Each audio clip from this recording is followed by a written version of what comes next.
Sud Radio, l'invité politique, Maxime Liédot.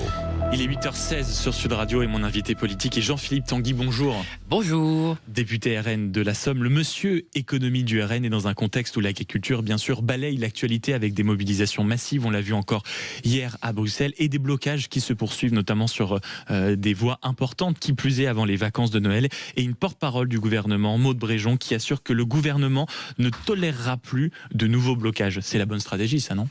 Ah non, je ne crois pas. Non, mais de toute façon, je pense que Madame Bréjon ne connaît pas du tout le monde agricole, ni par son parcours, ni par le territoire qui l'intéresse, pour avoir une telle déclaration, parce que c'est complètement irresponsable. C'est-à-dire, je dois assez surpris d'ailleurs. J'apprends cette déclaration, je la découvre avec vous. Elle me surprend. Ça veut dire quoi, ne pas tolérer aucun blocage? C'est qu'on n'a plus le droit de manifester, on n'a plus le droit d'exprimer. Ça veut dire que les forces de l'ordre agiront, mais avec discernement, dites-vous. Ça a bien marché en Ariège, parce que la crise est née. Au-delà des graves problèmes, on en reparlera, de l'agriculture, du mépris du gouvernement qui, au lieu de dialoguer, au lieu de concerter, au lieu de comprendre la détresse de nos éleveurs, leurs problématiques dans lesquelles la responsabilité du gouvernement est totale, a envoyé les gendarmes. Et d'ailleurs, je pense de sources sûres que nos gendarmes auraient préféré se trouver ailleurs pour assurer notre sécurité. Et les scènes auxquelles les Français ont assisté les ont attristés, parce que les Françaises et les Français aiment ceux qui les protègent, les gendarmes aiment les éleveurs qui les nourrissent, et les voir s'affronter, ou en tout cas voir la force utilisée contre des honnêtes gens, des honnêtes familles, a attristé beaucoup les Français. Donc c'est quoi cette déclaration? C'est remettre de l'huile sur le feu? Franchement, ça n'a aucun sens. Je pense qu'elle devrait vraiment les retirer. De dire que c'est tout simplement ce qu'elle dit, c'est pour en réalité assurer que les Français puissent tranquillement rejoindre leur famille à Noël. Mais les Françaises et les Français, ils pourront rejoindre leur famille. C'est juste qu'il y a un mouvement. Et d'ailleurs, les retours qu'on a, c'est que les Françaises et les Français, qui parfois peuvent effectivement être dérangés, ralentis par ces blocages, soutiennent massivement, très majoritairement, les éleveurs et les agriculteurs. Pourquoi? Parce que comme celles et ceux qui travaillent, eh bien, ils n'arrivent pas à vivre de leur travail. Donc ils sont solidaires. Puisqu'en fait, derrière cette crise de l'agriculture, qu'est-ce que c'est? C'est que tous les Françaises et les Français qui veulent vivre de leur travail ne peuvent plus vivre de leur travail, voire ont détruit leur outil de travail. Moi, j'ai 2 usines qui ferment dans ma circonscription, dans la Somme. Les ouvriers sont dans le même état psychologique de détresse et de colère que les agriculteurs. Ils aiment leur métier, ils aiment leur outil de travail, ils sont fiers des produits qu'ils fabriquent pour la France, et on les ferme, on retire. En l'occurrence, j'ai 2 usines. Une usine qui ferme à cause de normes européennes stupides qui affaiblit la chimie, et une usine qui ferme parce que l'Union européenne a détruit la filière automobile française. Voilà, ce sont 2 fermetures qui aurait pu être évité avec une autre politique économique. On y reviendra, Jean-Philippe Tanguy, député RN de la Somme. Mais si je vous posais cette question par rapport à Maud Bréjon, c'est dans ce contexte, bien sûr, brûlant pour les agriculteurs. Et il y a quelques heures à peine, cette décision historique, d'une certaine manière, qui est la volonté de reporter donc le vote concernant le Mercosur à janvier. On dit quoi? Une victoire de la France, bravo, on s'en réjouit? Ah mais tant mieux, moi je suis jamais pour la politique du pire. Donc quand quelque chose va dans le bon sens, en tout cas dans le moins mauvais sens possible, je prends pour nos agriculteurs, je prends pour la sûreté alimentaire, la sécurité alimentaire, la souveraineté alimentaire de la France. Mais j'espère que ce report annoncera une rupture à la fin de cet accord qui n'a aucun sens. Quand vous dites rupture, c'est quoi la fin de l'accord? Il n'y a aucune raison qu'il y ait un tel accord. Il est complètement obsolète par rapport. Oui, il est complètement obsolète par rapport aux nécessités du monde contemporain. C'est un accord des années 90. D'ailleurs, la négociation a commencé à ce moment-là. C'est un accord qui n'a plus de sens par rapport au nouveau, à ce qu'est la mondialisation. Les gens ont découvert que cette mondialisation présentée comme heureuse était en fait porteuse de malheur, d'injustice, de danger écologique, de danger sanitaire. Voilà. C'est quoi le bilan de la mondialisation telle que l'a voulu l'Union européenne et les gouvernements qui nous font des leçons de compétences depuis 20 ans? C'est que la France a perdu son excédent agroalimentaire. La France était une puissance agricole, elle ne l'est plus, et on voit bien que les quelques filières qui avaient pu en bénéficier n'en bénéficient plus. Par exemple, les vins et spiritueux qui eux-mêmes sont en crise parce que la mondialisation, entre guillemets, s'est vengée, si je puis dire, de tous les secteurs. Il n'y a aucun secteur qui peut s'en sortir parce que ce n'est qu'un rapport de force, qu'un rapport de puissance. Et comme la France est un pays honnête, avec des gens qui font leur travail dans des normes très difficiles, bien face à des gens qui utilisent la force et toutes les méthodes possibles, qu'est-ce que vous voulez qu'on fasse? Mais pour avoir l'annulation en tout cas de cet accord, ça risque d'être peu probable, Jean-Philippe Tanguy. Est-ce que ça doit dire que dans la position actuelle de la France, on doit tout simplement voter contre? C'est le souhait, c'est ce que peut faire le président de la République? Ah oui, mais j'espère qu'il va le faire, parce que la difficulté... Vous n'y croyez pas pour l'instant? Mais M. Macron a changé 10 fois de position, selon ses interlocuteurs. Il est au Brésil, il est pour le Mercosur, il est avec Mme von der Leyen en privé, il est pour le Mercosur, et puis quand il voit les agriculteurs, il est contre. Bon, et puis là, vu la colère agricole, il est contre parce qu'il n'est pas complètement irresponsable. Il est très irresponsable, mais il n'est pas encore complètement. Mais quelle est la vraie position d'Emmanuel Macron sur le Mercosur ? Je vous mets au défi de la savoir. Moi, je pense que personne ne la sait. Peut-être que lui-même ne sait pas vraiment ce qu'il pense sur le Mercosur, comme sur tant de sujets. Le problème, c'est que c'est la vie des gens qui est en jeu. Et nos éleveurs sont en colère, à cause, évidemment, de cette épidémie qui a été mal gérée, mais parce qu'ils savent, au fond, que le gouvernement français et l'Union européenne ne veulent plus d'élevage, parce que l'Union européenne, les technocrates français, les gouvernements qui prétendent, dirigés pour les Français, mais qui en fait obéissent à ces technocrates, considèrent que l'élevage, ça pollue, c'est pas bien, c'est méchant avec les animaux, bref, des gens qui n'y connaissent rien, qui racontent absolument n'importe quoi. Je vous rappelle qu'il y a un rapport de la Cour des comptes malheureusement très sérieux qui expliquait qu'il fallait diminuer l'élevage français. Donc quand vous avez des pseudo-élites qui disent aux éleveurs qu'il faut qu'ils disparaissent, heureusement que nos éleveurs réagissent, parce que derrière ça, il y a quand même, derrière cette tragédie, il y a un message d'espérance qui est que l'élevage français veut vivre et doit vivre et qu'il a un large soutien des Français. Moi, je veux m'attacher à quelques jours de Noël à cette espérance, parce que c'est ça le message, c'est que la France peut se relever grâce à ses forces vives. Encore une question, on a bien entendu que dans votre opposition à ce traité de libre-échange du Mercosur, Jean-Philippe Tanguy, il y avait donc cette mondialisation sauvage, mais également la défense des agriculteurs, des producteurs, des éleveurs. Mais qu'est-ce que vous répondez à tous ceux qui sont favorables aussi à cet accord, à tous ceux qui veulent exporter à l'étranger? Je pense aux céréales, je pense au lait, je pense au vin, qui y sont favorables. Qu'est-ce que vous leur dites? Parce que vous allez leur miner une partie de leur chiffre, de leur volonté, de leur survie en réalité. Et je ne leur dis de ne pas se faire avoir par ce traité, parce que ça les aide pas. Regardez les difficultés qu'ont connues les vins et spiritueux quand M. Trump ou la Chine s'est retourné. Si vous mettez, votre survie dans les mains de personnes qui peuvent être aujourd'hui des alliés, des amis, et demain peuvent devenir des concurrents, des adversaires, voire après-demain des ennemis. Combien de personnes ont mis leur espoir dans la Russie, dans le marché russe? Et ce marché russe, du jour au lendemain, il a disparu. Que Donc, je ne suis pas contre, évidemment, je ne suis pas dans la caricature, je ne suis pas contre les exportations. Mais on n'a pas besoin de la mondialisation sauvage, désorganisée, pour exporter. Est-ce que c'est ça le mensonge qu'on fait aux gens avec le CETA, par exemple, Jean-Philippe Tanguy? Et même, je lisais les Échos ce matin, en 2024, regardez, le volume global du commerce avec ses partenaires privilégiés, 2300 milliards d'euros, et l'Union européenne, a donc dégagé plus de 270 milliards de bénéfices. Donc, est-ce que c'est pas contre le courant naturel de ne pas accepter un tel deal quand on voit qu'on est pris en étau entre la Chine, la Russie et d'autres puissances qui nous en veulent? Non, mais vous savez, en fait, ce qui est intéressant par exemple, le CETA, donc le traité avec le Canada, c'est qu'en fait, la courbe des échanges, elle suit la progression qu'elle connaissait avant le CETA. Donc en fait, cet accord n'est pas lié à la hausse des exportations. Les exportations, c'est parce qu'on a fait des produits de qualité qui trouvent preneurs.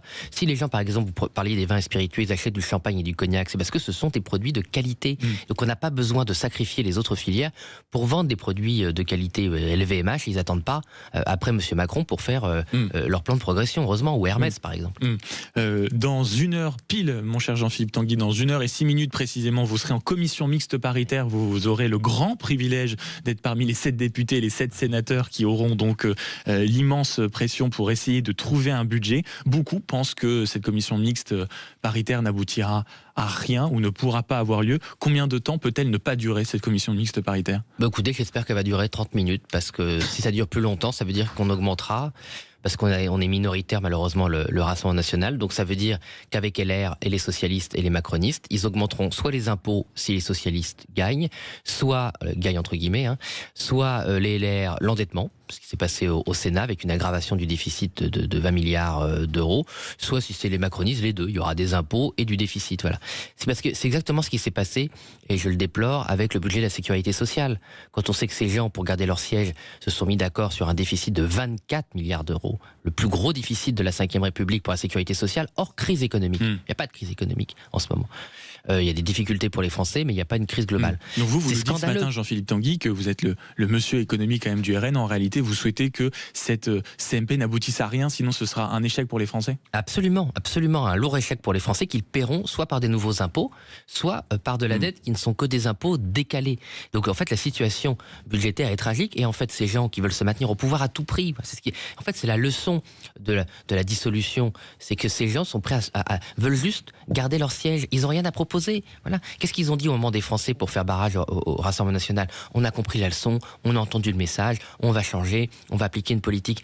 Et ça continue. Voilà, l'année dernière, la loi de fin de gestion a acté 25 milliards d'impôts en plus pour 2025 et 12 milliards de dépenses en plus. Tout est hors contrôle. Voilà. Et en fait, il y a tellement de dépenses. Moi, je le vois sur le terrain. Les Françaises et les Français, ils entendent des chiffres qui, pour eux, quand vous avez 1400 euros par mois, que vous n'arrivez pas à finir votre caddie et que vous ne savez pas ce que vous allez mettre sous le sapin pour vos gamins, vous entendez des gens qui parlent de milliards, vous dites, mais ils sont fous. Alors, si précisément, ils se battent visiblement dans cette CMP, dans cette logique que vous décrivez uniquement pour conserver leur siège, est-ce que ça veut dire que si cette CMP échoue, dès la semaine prochaine, vous déposez une motion de censure? La motion de censure aujourd'hui servirait, je le regrette d'ailleurs, pas à grand chose, puisque les socialistes et les républicains ont décidé d'être la béquille du macronisme pour garder leur siège. Peut-être que ça encouragerait certains à... Peut-être, oui, non, mais on peut voir, on n'a pas de difficulté, si vous voulez, à censurer dès qu'on aura l'occasion ce gouvernement. Envisageable. Oui, mais bien sûr, et puis la censure, si on écoute Emmanuel Macron, enfin, on ne peut pas lui faire confiance, voudrait dire une dissolution. Et donc, c'est les Français qui décideraient s'il y avait une dissolution. Nous, c'est notre objectif. Pourquoi? On considère que, vu la crise budgétaire, la crise économique, désindustrialisation, crise de l'agriculture, il n'y a que la solution du retour au peuple. Est-ce qu'il n'y a pas une deuxième solution, Jean-Philippe Tanguy, qui est le 49.3? Beaucoup, y compris... Pas. Mais surtout pas. Parce que beaucoup commencent à dire, même à gauche, même s'ils ne le disent pas publiquement, peut-être que c'était une erreur de demander la suppression d'un tel totem. Ça nous permettrait au moins d'avoir un budget à la fin de l'État. Est-ce que pour vous, l'ombre du 49.3 peut réapparaître? Oui, mais d'ailleurs, il y en a qui le disent de socialistes publiquement. François Hollande, Patrick Kanner. Alors, vu le parcours des deux, c'est pas bon signe, si vous voulez, parce que en termes d'impôts, de déficit et de spoliation des Français, François Hollande, c'est quand même le grand patron, si je puis dire. Voilà, donc, Monsieur Hollande, qui incarne à lui seul la faillite de l'État, la mafia d'État. C'est quelqu'un qui a vendu 4 fleurons français sous sa présidence avec Emmanuel Macron, en banquier d'affaires en chef. Voilà. Donc ce sont des gens qui ont ruiné l'État, qui se servent directement, indirectement sur la bête depuis des années. Voilà, ils veulent le 49.3 pour pouvoir passer des petites fêtes en famille tranquille. Donc pour vous, c'est inenvisageable, même si ça permet d'avoir un budget. Inenvisageable. Mais le 49.3, c'est la lâcheté. Voilà, le général de Gaulle a créé le 49.3 pour assumer ses responsabilités, parce qu'il y avait à l'époque des gens responsables. Aujourd'hui, c'est la lâcheté organisée, c'est c'est pas nous, c'est le gouvernement, mais en même temps, on le censure pas, on va quand même pas se salir les mains, parce qu'ils veulent pas aller devant les élections. Parce que la leçon de tout ça, ce sont des gens qui ont échoué sur tout, et ils savent qu'ils ont échoué sur tout. Parce que vous inquiétez pas, à la buvette de l'Assemblée, ces gens-là, ils savent très bien qu'ils ont échoué, et je peux vous dire ils font pas les malins. Donc ils ont pas envie de retourner devant les Français, parce que vu la facture, vu la note qu'ils présentent aux électeurs, ils savent très bien que cette fois, ils vont dégager. J'espère. Oui, une dernière question quand même, Jean-Philippe Tanguy. Comment ça peut finir tout ça avec une loi spéciale? C'est la seule solution selon vous?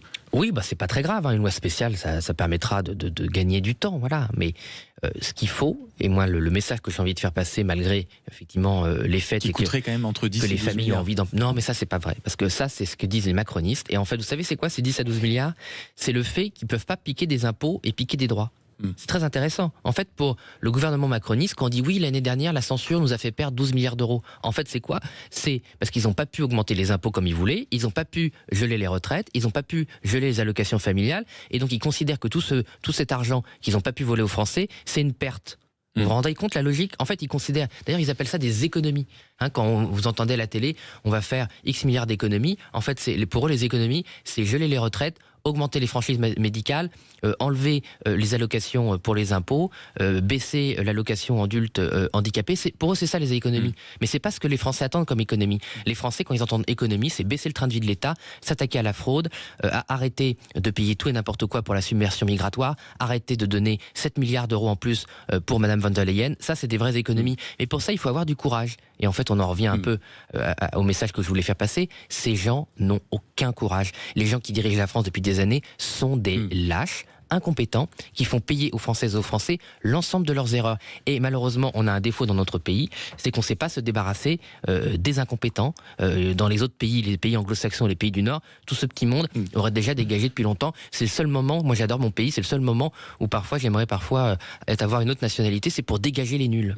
Une dernière question, Jean-Philippe Tanguy, parce que vous parlez de courage, on sent bien que ces derniers temps, et c'est ce que nous apprennent plusieurs articles dans la presse ces derniers jours, que Jordan Bardella, notamment, accompagné de Marine Le Pen, rencontre des représentants de grands fonds d'investissement, de banques internationales, avec cette citation d'un cadre du Rassemblement national qui dit que les banques sont les dernières forteresses à prendre. Pas une déclaration très courageuse sur le plan économique, ça, quand on connaît votre ligne. Il faut que les banques soient au service de l'économie, donc il faut effectivement qu'elles cèdent. Parce qu'aujourd'hui, c'est quoi le problème des grandes banques ? Qu'elles cèdent ? Mais il faut qu'elles refassent leur travail. Aujourd'hui, un certain nombre de grands banques, moi j'écoute régulièrement Sud Radio, qu'est-ce qu'ils vous disent les artisans, les petites entreprises qui vous appellent? Alors elles ont beaucoup de problèmes avec l'État, enfin elles ont souvent aussi des problèmes avec leurs banques. Vous avez un certain... Je parle pas des banques de terrain, des banques aujourd'hui les banques ne font plus le travail si dans votre programme économique il y a une vraie volonté de remettre les banques au travail. Oui, mais Brandt, un des problèmes de Brandt, c'est quoi? C'est que les banques n'ont pas suivi pour l'accord de sauvetage. Donc, ça veut dire quoi, j'ai une entreprise dans ma circonscription, je ne vais pas la citer pour pas la mettre en difficulté, mais c'est ça le problème, elle a des clients, elle a des machines, ça fonctionne. Son seul problème, c'est que les banques ne croient pas trop aux produits qu'elles fabriquent. Qu'est-ce que ça veut dire, Jean-Philippe Tanguy, remettre les banques au travail quand on vous imagine demain arrive au pouvoir, ça veut dire quoi? Par exemple, nous on avait proposé une loi pour limiter les frais bancaires, pour que les banques arrêtent de se faire de l'argent sur les difficultés des uns et des autres, alors que ça leur coûte rien. Enfin, ça coûte rien aux banques et ça coûte très cher aux Françaises et aux Français. Si vous les empêchez de faire de l'argent sur de mauvais sujets comme les frais bancaires, les banques devront faire de l'argent sur leur vrai métier. Parce que c'est rentable de financer l'économie française.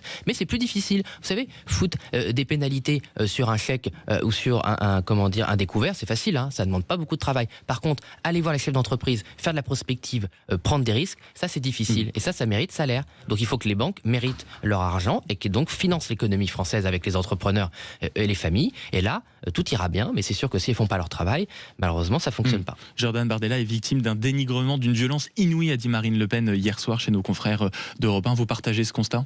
Absolument, et des attaques d'une grande bassesse. Voilà, ils n'attaquent pas nos arguments, ils n'attaquent pas le programme de Jordan. C'est que des attaques personnelles, n'est-il, lui, pas assez offensif? Peut-être qu'il devrait lui aussi commencer à boxer un peu.